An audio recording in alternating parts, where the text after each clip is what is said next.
I'm Pastor Matt, and this is the EMBER Exchange. And so whether we're recapping a message from our church, talking about something from the Bible, or interviewing a guest, we will do it unrushed, one puff at a time. The same is the best way to enjoy a cigar. This week, what I wanted to talk about is related to Easter. Of course, this Easter week having just passed, one of the things that I think is important to talk about is the intentional and deliberate nature of all of the events that occurred around the crucifixion, because every one of the prophecies of Christ had to be fulfilled.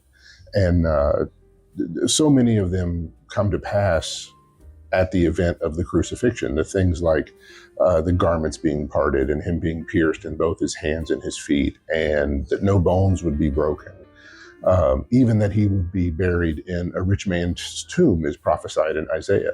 And all of those things are fulfilled, and everything is very deliberate, and everything is intentional, and everything has a deeper meaning besides it just having happened.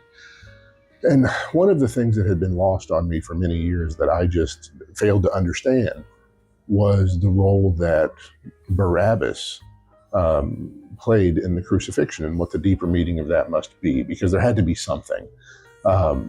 We all know the story of Barabbas, that as Jesus is being prosecuted by the chief priests, there was a custom at the Passover that they would release a prisoner. And so Pilate, in a way to try to get around the potential conflict that could arise from the crucifixion of someone that many believed in, he offered to the crowd assembled that they could pick whether they wanted Jesus released or whether they wanted Barabbas released.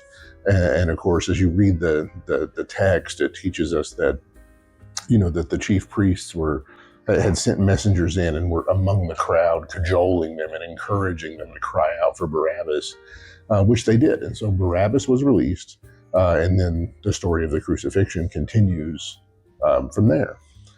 And so there had to be something deeper to that. And then I just realized that I am Barabbas and you are Barabbas, because Barabbas was convicted.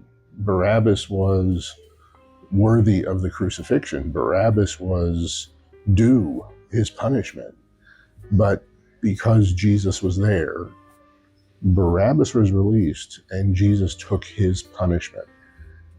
And that becomes the ongoing symbol for what exists for us in Christianity, is that in spite of our misdeeds, in spite of our poor choices, in spite of whatever is coming to us, that we find our redemption and our forgiveness through Christ, and that Christ takes our punishment for us.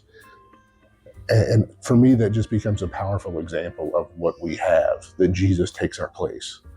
And that is how we find our redemption with God through Christ, just as Barabbas found his redemption from the crucifixion in Christ in that day.